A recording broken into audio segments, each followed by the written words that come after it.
Alright, my good people, now welcome back again to Anointed Lady TV. Like this, now me don't call your screen, me don't call your domot with another breaking news, with another legit intel on the things and things wey dey go on for inside the nation Nigeria. And the koko now be say, the Minister of the Federal Capital Territory, wey be Oga Wike, he don approve the revocation of land wey belong to individuals for the Maitama area of Abuja.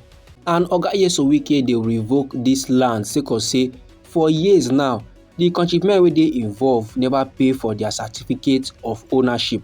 And according to information wey Anointed Lady TV gather, we dey find out say one of the lands dem wey Oga Wike just revoke so na the one wey dey allocated to one Muhammadu Buhari foundation, and dem dey yarn say dis foundation so wey belong to Muhammadu Buhari, e dey owe more than 1.234 billion naira in the certificate of ownership bills. And after the grace period wey the Honourable Minister of the Federal Capital Territory bin grant the foundation come last expire, their right of occupancy to the land or property don dey withdrawn. And dis, my good people, na according to the notice wey the Federal Capital Territory Administration publish, dem yarn about the matter.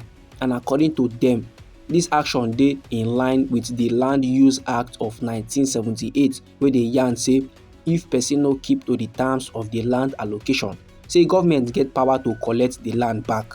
No be small matter like this, so my good people.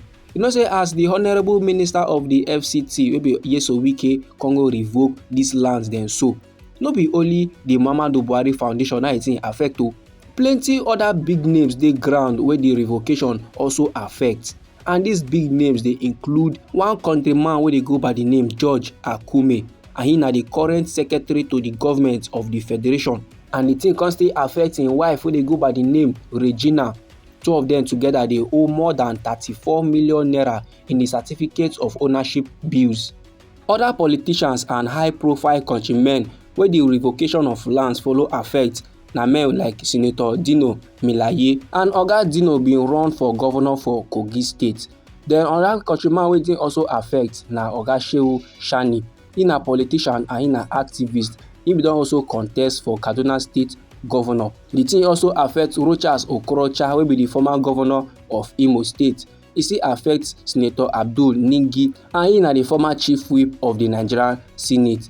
And the thing still affect the former Chief Justice of we nation Nigeria. The person dey go by the name Walter Onogen. The thing still affect another country person wey dey go by the name Eyinaya Abaribe, and he na popular senator from Abia State for the southeast region of this our green white green country Nigeria. And he dey owe more than 61 million naira for the 4 different land allocations wey he get for Maitama. And no be only politicians wey dey this list to my good people. Some religious institutions also dey the list, like the Methodist Church of Nigeria, and they owe about 1.75 million naira. So in total like this, my good people, na about 762 certificates of ownerships na the FCTA wey be Federal Capital Territory Administration withdraw from their former owners for this exercise. While the authorities now, they don also publish another list of people wey do part-time payments, and the authorities dey ask them to complete their money within 2 weeks. I never dey clear how many years wey these people now dey owe these debts. I also no dey clear how much wey each person suppose dey pay for their certificate of ownership every year. And another thing wey still no dey clear na whether this revocation now na final, abi whether the people wey dey involved still get chance to take appeal am. But however, my good people, as I'm talking to you right now, tori people don reach out to the Information Department of the FCTA wey be Federal Capital Territory Administration, and tori people reach out to them for clarification. But right now, my good people, we dey still dey wait for their response.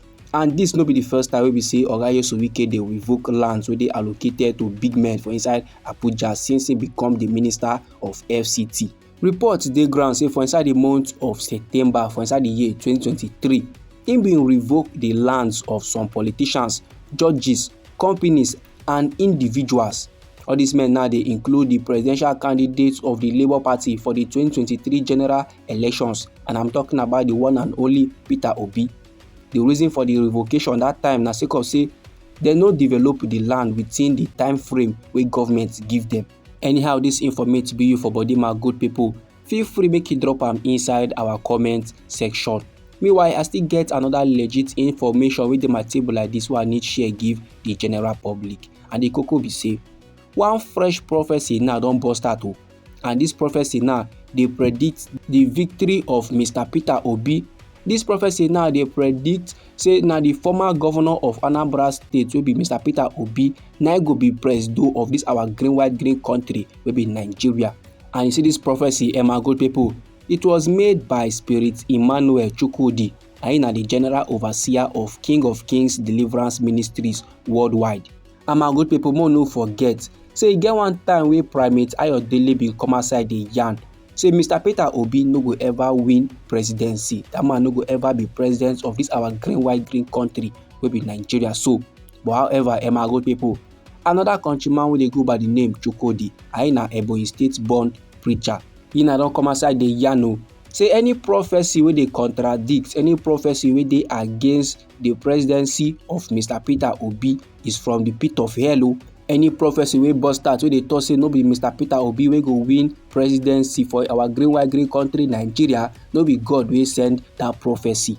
Then he come dey yarn dey give Oga Peter Obi make him support Alhaji Atiku Abubakar wey be the former vice president of this our green white green country wey be Nigeria so. And Oga Chukwudi come still dey yarn say na through the support wey Oga Peter Obi give Alhaji Atiku Abubakar, that very alliance na go pave the way for the eventual presidency of Mr. Peter Obi. No be small matter like this, so my good people. You know say the prophet come still dey accuse some clerics of spreading false prophecies motivated by financial gain.